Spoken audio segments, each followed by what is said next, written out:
Welcome, everybody. My name is Fahad Ehsan, and I'm going to be talking about um, detecting unknown malware. I know this is a topic which we have not heard about a lot.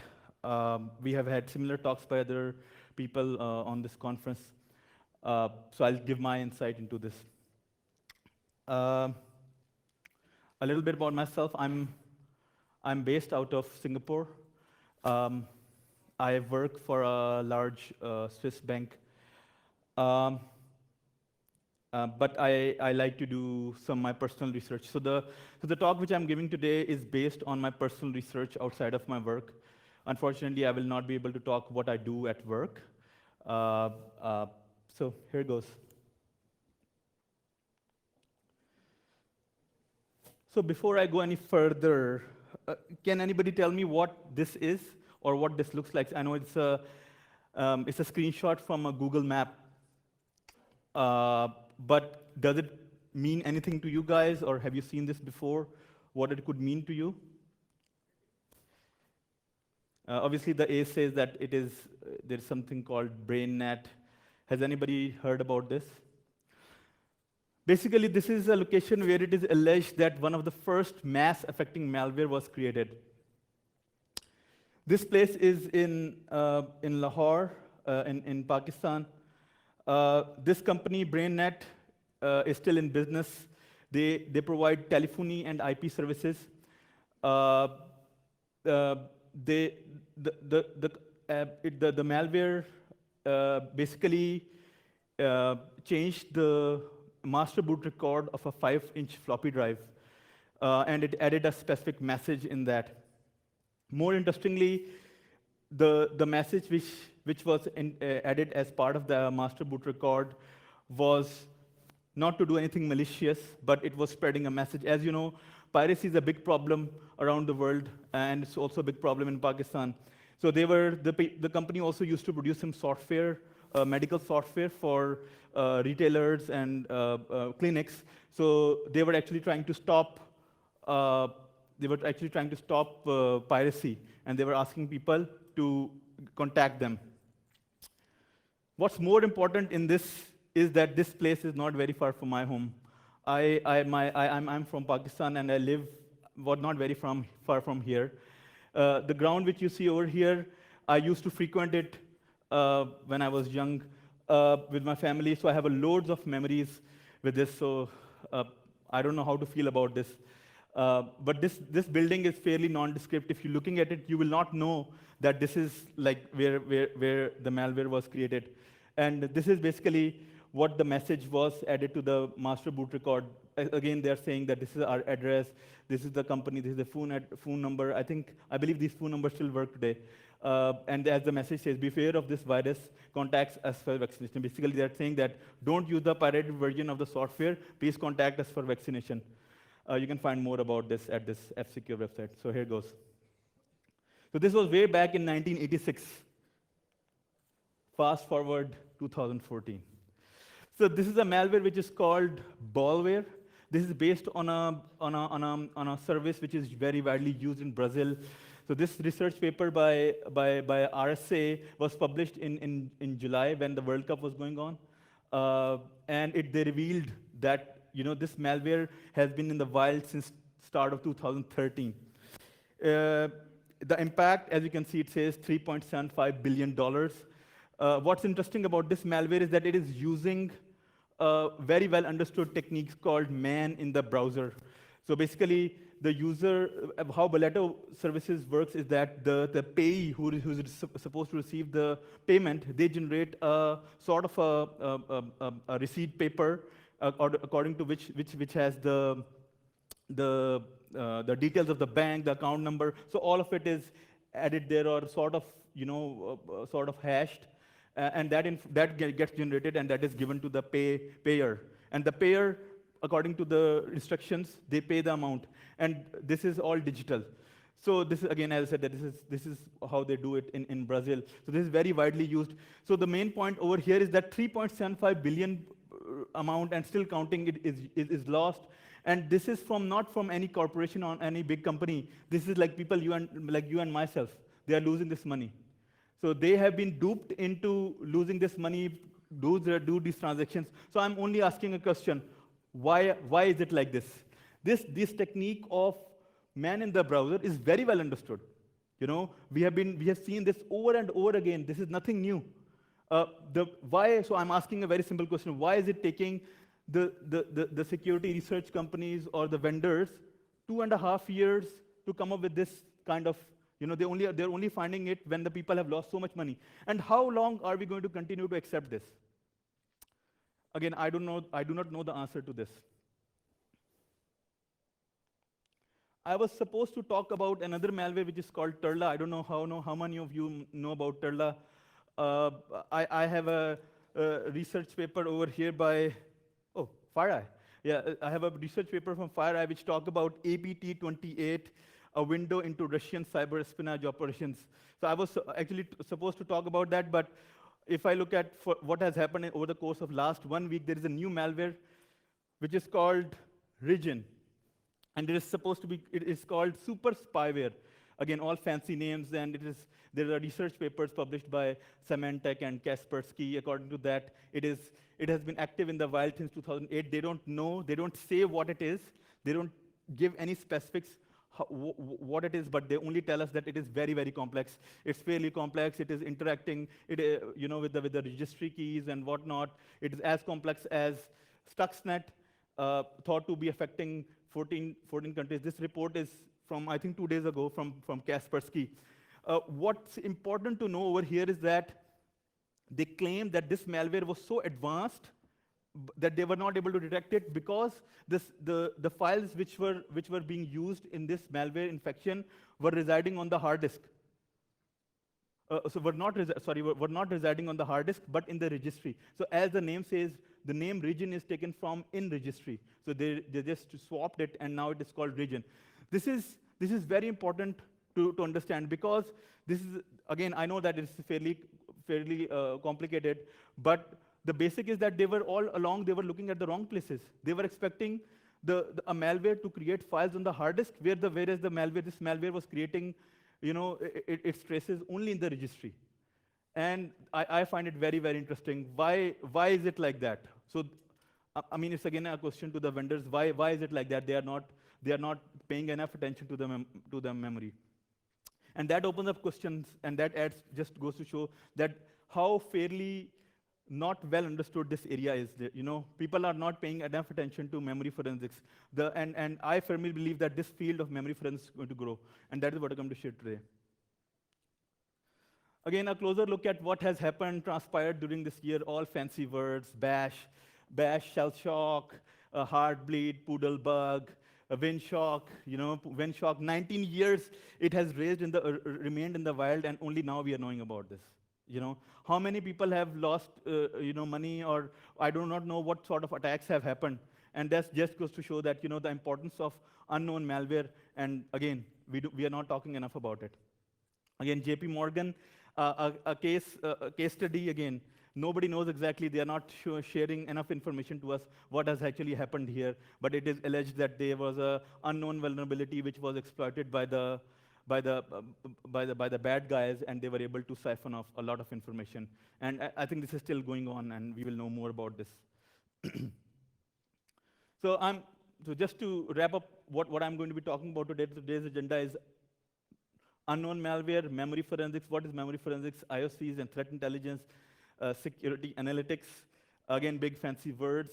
What I have been able to accomplish, during my research, and I'm going to share my results with you, and some Q&A. I also have a demo in the middle.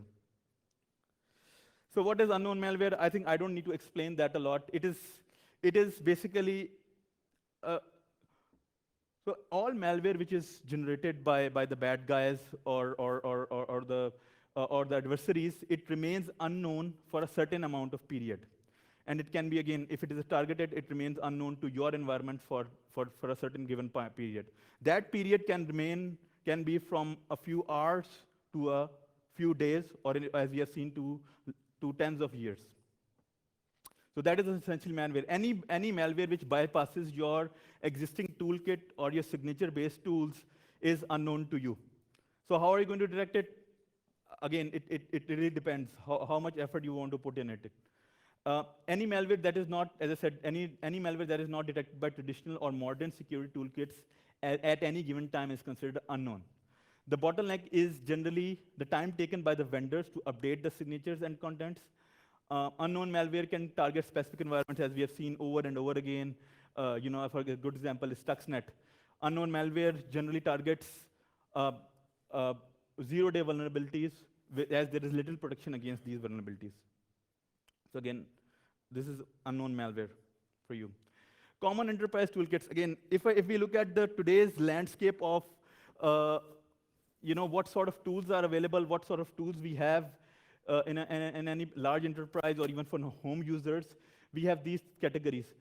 I try to cover as many as possible, but you can see that the bottom line is that most of the toolkits are based on signatures and heuristics, or either heuristics or policy. So, and they don't have enough flexibility for us to be able to detect unknown malware. We already saw that there are malware which remain undetected for a long period of time. And these are the toolkits which we have today out there to detect. As you can see, most of them are either rule-based or signature. So that just goes to show, and that is one of the reasons why we continue to see these cases detecting and problems in detecting unknown malware. So there is a new field which is brewing or coming up, which is called on-host forensics. Basically, this is like, you can say, an advanced form of antivirus, which does much more than a virus would do. So viruses are generally based on, antivirus solution is generally based on heuristics and signatures, whereas these tools do much more. They have much more better control over memory, or they have a better mechanism of analyzing the artifacts which are residing in the memory on the hard disk. So good examples are Mandiant Redline, Carbon Black, NKS, eDiscovery. There are others which are coming up. And all of these are evolving. All of these have their strengths and weaknesses. So this is what is happening. What is memory forensics? Memory forensics is traditionally an incident response technique where we analyze a memory for the purpose of detecting artifacts which the malware has left behind. So when a malware infects a machine, it leaves a trail of evidence. So as part of the incident response, the analyst is trying to find out what actually transpired. People who do malware reverse engineering will appreciate it, because in malware reverse engineering, we are trying to actually go line by line and trying to understand what the code is actually trying to do. Whereas in memory forensics, we are looking for a similar kind of thing, but from another angle, that what actually happened once the malware was there, once the malware has infected the machine. Again, as I said, it is generally used for incident response. The findings can be used for future investigation. You can build up your own in repository, whatever you found, and you can improve your defenses. How do memory forensics tools work? In most cases, a successful malware infection leaves, as I said, it leaves a trail of evidence. So memory forensics tools, they are designed on sort of these principles: identify rogue processes. This is basically an excerpt from SAN's website, their handbook. By hand memory analysis, this is how you go about doing it. Analyze processes, DLLs, again, evidence for code injection, which we have seen in other presentations as well. Check for rootkits, dump suspicious processes, and so these all of it is dedicated towards identifying what the malware was trying to do in the memory. Threat intelligence. So threat intelligence is any source of information which provides you early warning, which are applicable to your environment. If you're talking about an enterprise, the sources of threat intelligence could be government briefings, cybersecurity communities, open source forums, closed. So a good example is like there is a forum, underground forum, or a MIRC channel where hackers are getting together and they're saying that okay, let's organize ourselves and target a specific environment. So if somebody gets to know about that, and that information is relayed to the organization in any way, that could be through their covert channels or through the researchers. So that is again a source of threat intelligence. And in many cases, for the case of threat intelligence, the attack may not have happened. The attack is still, it's imminent or it is still developing. So they hear about it from all of these sources and try to protect themselves against that attack. So this is threat intelligence for you. Using memory forensics with security analytics. So we already saw what memory forensics is. It's forensically analyzing the memory to detect any artifacts left behind by the malware. And threat intelligence is, as I said, a source of information which can be utilized or provides early warnings so that you can use that information for detecting malware. So if you combine these two together, you can close the gap between detecting unknown malware. So this solution, which is called security analytics solution, it does not exist today. This is more of a concept, and a lot of researchers out there have different opinion on this, that what it should do, what it should look like. In my opinion, it should look like something like this, and it's not very far off from my discussions with other people, right? For example, I know quite a few vendors which are trying to merge packet capture capabilities and SIEM solution capabilities, and they're selling it as security analytics solution, which I think is a good start, but there's a long way to go. But ideally, what should happen is that a security analytics, a true analytics solution should be able to do large amounts of analysis, backdated analysis, and obviously we need to be able to detect anomalies and pattern detection as part of the capabilities. Again, as I said, this does not exist today. Every organization who are serious about security analytics are doing it in their own way. So there is no industry standard on this. So what I'm trying to do is I'm trying to highlight how we can utilize two of the sources today in order for us to detect unknown malware. Again, going back to what we have today, how the landscape looks like today. For detecting known malware, we have two sources today, IOCs and signatures. IOCs is coming from threat intelligence sources. These are, again, early warnings, whereas signatures are vendor-specific, updates. Again, as you know, for antivirus tools, we get updates very frequently, maybe thrice or four times a day. But both of them have the same problem. The problem is that you need either a system or a user who will have to report this to you. Otherwise, your toolkit or your solution will not work. Your solution will still not be able to detect emerging threats or unknown malware. Again, both of these have different properties. But again, the commonality is that they both require somebody to report. So if we are to see how a known malware would be detected in a security analytics space, it would something work like this. We have an IOC via threat intelligence. This is an IOC for Zeus.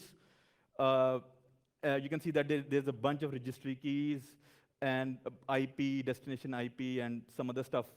And we are getting memory analysis data and registry keys. So on one side, we are getting active data from the host. On the other side, we have a IOC list, which is sort of a signature. And whenever there is a match found, bingo. So you are able to detect malware. But in essence, this is how an antivirus would work, right? In this case, we are doing it outside the system. An antivirus would be doing similar kind of stuff because, again, it is based on signatures. So this is how it would work for detecting known malware. But when we talk about unknown malware, how do we go about detecting unknown malware? In my opinion, we need to do much more for us to be able to detect unknown malware. One of the methodologies which we use, which we commonly use, the terminology which we use is baselining. We use baselining in different ways, whether it is patching, whether it is configuration management. So in this case, what I'm proposing is that for us to be able to detect unknown malware, we need to baseline our environment. That means that we need to document down whatever thing is running in the memory on the hard disk and store it somewhere where we can manage it. That essentially means that we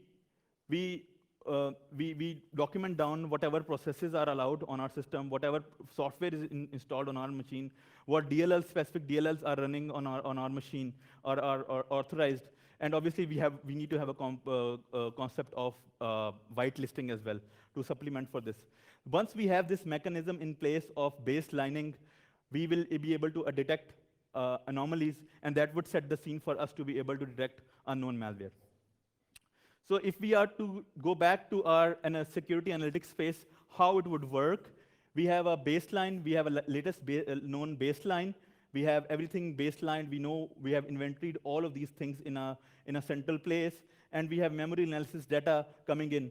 So whenever something out of ordinary happens, that out of ordinary could be based on your statistical analysis or your anomaly detection algorithms or your models, and that can, again, those would reside in your security analytics solution.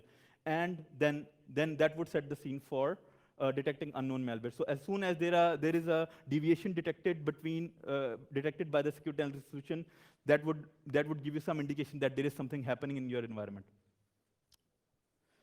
So quickly going into the solution, I have talked a lot about memory forensics, what memory forensics is, IOC is, then also talked about security analytics. So in my solution, I'm sort of simulating a few things. For example, this volatility is a well-known, well-understood tool out there which is used for memory forensics. What I have done is that I've customized it to a certain extent where I'm trying to control the output of this, whereas how volatility is designed to do is it's fairly interactive, that you give it a command, okay, give me the list of processes, and it will give you those lists down in your console. But it is not designed to dump the results in a given format or in a given file. So that capability I added to a large number of its plugins. By default, volatility has built-in malware detection capabilities. It can look for rootkit, where it's debatable how good it works, but the capability is there. It can look for hooks as well. Supports Windows, Linux, Android, can help in capturing indicators of compromise by listing memory. As I said, all the things which a normal memory forensic solution would do, this has the capability to do it. So again, continuing with my solution, how my solution works is that we have a RAM. The RAM gets dumped to a secure drive where the user is not impacted by it. If the user would be operating the machine as normal, a dump of the memory happens because that is mandatory for us to do memory forensics. Otherwise, we will not be able to, on active machine, if we try to do memory analysis, the malware might be intelligent enough to detect that it is being analyzed, and it will try to hide itself. So that's why it's imperative that we do a dump of the memory. That dump of the memory happens on the same machine. Remember that in this case, we do not know that the machine is infected or not. We are doing a proactive analysis of the memory. So in this case, the memory gets dumped on a secure drive, which is hidden from the user. The volatility scripts, which I've customized, run. It lists down all of these things. The data gets packaged from different clients, and it's sent to a central server where we can do our analysis. So this is sort of, I'm simulating our analytics, security analytics server. So this is our central place where we store everything.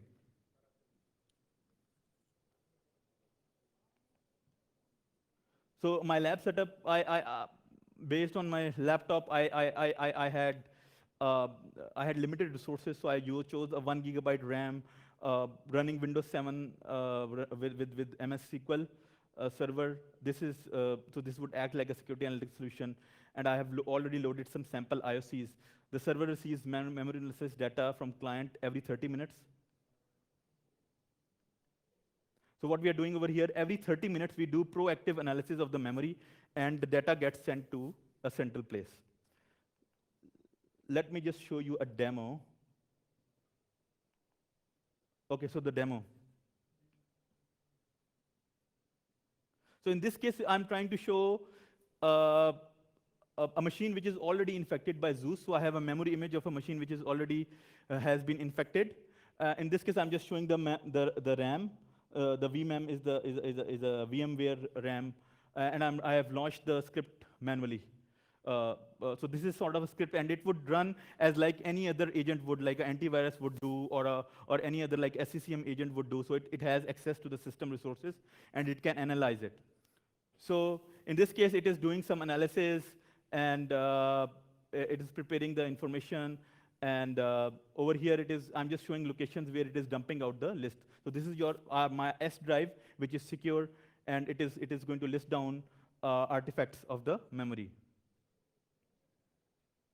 So you can see that we have a very, I don't know about the resolution, but I can read out for you that it is showing PS list, which is the resource processes. This is how the format of the file looks like. So all of this is customized, which is I have done. I've been able to. So now I'm moving over to the server. As you can see over here, that this is a SQL server. For those who are familiar with SQL server, there is a concept of tables. I can store information, organize the information however I want. Generally, the same type of data resides in a single place. So in this case, I'm running a select all query on a process, on a table which is storing the processes. You can see over here that there is a host ID which is associated to a given host, or an instance of the analysis, and we have the process name, we have the process ID, we have the parent process ID, we have the PDB, we have the memory offset, the time period. So a lot of good information is being kept, and as you can imagine, you are doing it across your environment, and that will allow you to capture this information. So continuing with it, and so I have, as I said, that I have already loaded some IOCs, which is published by Stix or Open IOC. There are a lot of platforms which allow you to do that. So you can load those. So I've done that. And so what I'm trying to do is I'm just showing you that how if we have IOCs already loaded, if I compare it to only memory analysis data, I can detect malware. So it is showing that the malware machine is probably infected by that. So this is a quick snapshot of how Zeus can be detected based on that. Moving quickly to detecting unknown malware. So in this case, I have already taken a snapshot of a machine before the infection of the malware. I don't have any IOCs, I don't have any indicators, I don't have any signatures in this case. I'm just dumping out the malware in this case. So I'm assuming, so I'm manually infecting the machine. The machine can get infected with multiple mechanisms. In this case, I'm manually running the malware, and it is infected. As you can see, that the user does not get impacted in any manner. So what I do is, so the machine is already infected. It has done something in the memory. I do not know what the hell it has done. So that is what we're going to find out. So in this case, you can see the script actually dumps the memory. It is dumping the memory, and then it will try to analyze, dump out the artifacts residing in the memory. So you can see it is going on and doing all the running the script. So I will quickly go to the server side while it is doing. So remember, I already have a snapshot of this.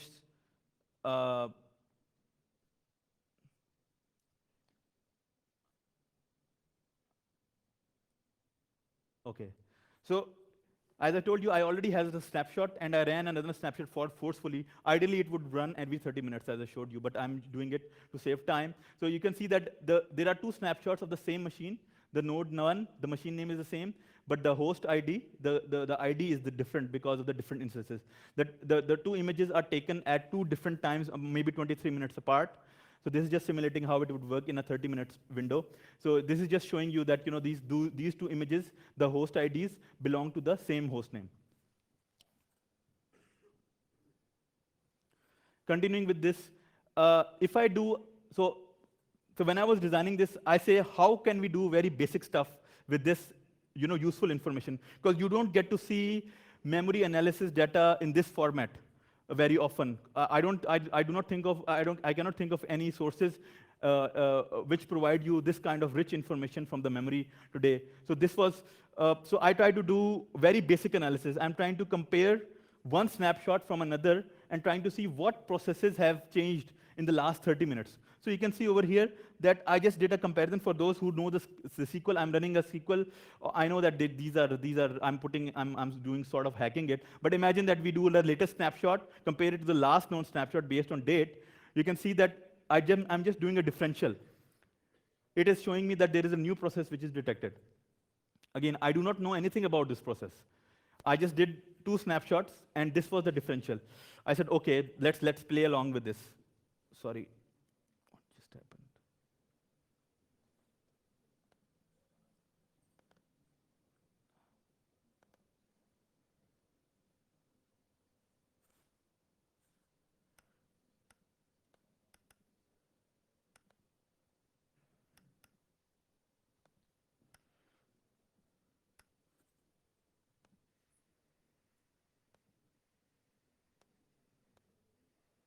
I apologize for this. Yes, so I was saying that I did a simple comparison of this, and I was able to find more information about about this process. So you can see that the process ID is 192. I tried to do connection analysis. What are the connections which were opened by this process? You can see that there was an outgoing connection by the same process ID. Then I do a further analysis of this whole of this IP and or this malware from process point of view, from connections point of view. So again, all of this can be automated. I'm just showing you the back and how it would work theoretically. And now it is what it is doing. It is matching the IP from the openly published geo-IP location information. So you can see now we can tell more about this malware without spending a lot of time. We can tell, okay, this malware infected the machine. It opened up a new process, which is with the process ID 192. It tried to open a connection to a remote server. The server location is based somewhere in US. This is this is the name of the entity which owns the IP range, and this is the geolocation IP. So with a simple basic analysis, I'm already able to say, okay, that this is the start of the further investigation, and there is something suspicious about this process. Again, I know that the IP might have changed, and I'm doing a retrospective analysis. Imagine that this is going to a Ukraine or any other well-known areas where generally command and control centers exist. So this is just going to show you, goes to show a snippet of information what we can do, with this basic analysis. So we have been able to detect a suspicious process which we had no idea about before.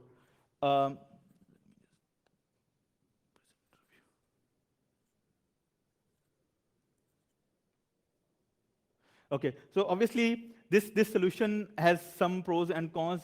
It's open source, so that's one of the biggest advantages. So cost is not an issue. If you go in the market and ask for any of the solutions which I highlighted, Maindy and eDiscovery, they run into millions of dollars. Whereas this is an open source tool which sort of works in that way, and in my opinion, it works in some of the data it collects, the other solutions may not be able to collect today. Provides vital information which does not exist today from any other source. Again, this is based on open source tools, which is flexible. This can be changed to your requirements. Concerns, it's, as you know, memory forensics is fairly CPU intensive, and it's also time consuming. So the whole intention of this was to automate memory forensics to a large extent, where we don't have to spend a lot of time identifying basic information about the malware.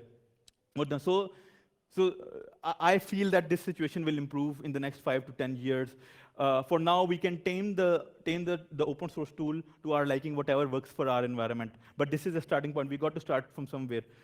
It is based on limited support since it's open source.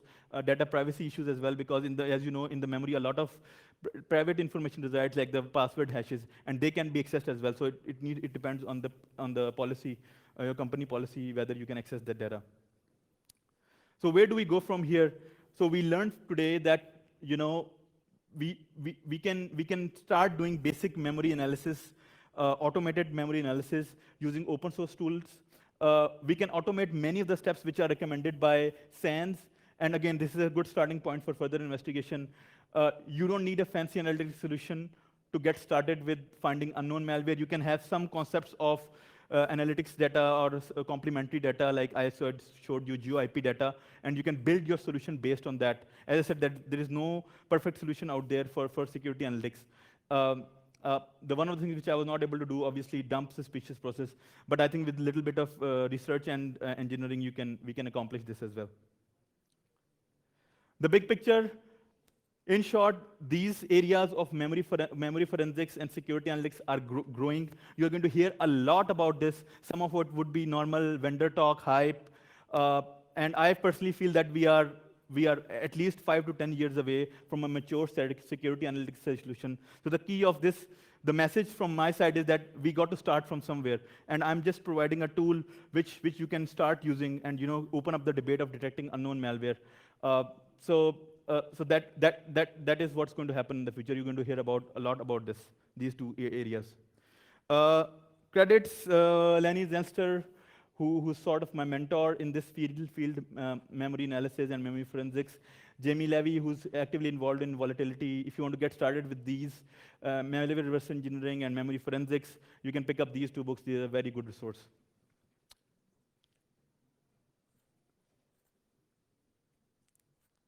Yeah, that brings to the end of my presentation. My code for the solution which I showed you, it's available in my GitHub. You can find it for memory forensics for all. This path, you can go and you can download it and start using it. You can also contact me via email, or you can follow me at Twitter. I will be a Black Hat trainer in March, talking about a similar subject. I want to use language R, if some of you know that it's a sort of an open source MATLAB. So I want to utilize the power of R for visualization and whatnot. So it's going to be fantastic. Yeah. Thank you. Thank you so much. Unfortunately, we are out of time, but if you have questions afterwards, yeah, or you have something urgent now. Questions? Just one question we'll have. Hi, a quick question about the tool, the dumping the memory. What exactly you are dumping? I mean, the memory. But you memory. But what kind of memory? Not physical one directly, but you take the RAM, each the RAM. Directly, whole RAM. But some of the things are flashed to the they are swapped, right? So yes. So that you have brought up a very valid point, and the volatility tool today does not provide that capability to patch the the memory pieces which are in the hard disk. So that is a limitation in the tool. In fact, most of the tools which I highlighted have the same limitation. So you're right. So that is, again, the key is that if we do this analysis actively, we don't have to worry about processes being swapped. And that is what in future maybe we do it every 10 minutes instead of 30 minutes. So so we can get around this problem by doing active memory analysis and reducing the time. So if we do it after every 10 minutes or every 5 minutes, our results will become more accurate. I proposed 30 minutes because I thought that would be a good starting point. Yeah. Thank you so much.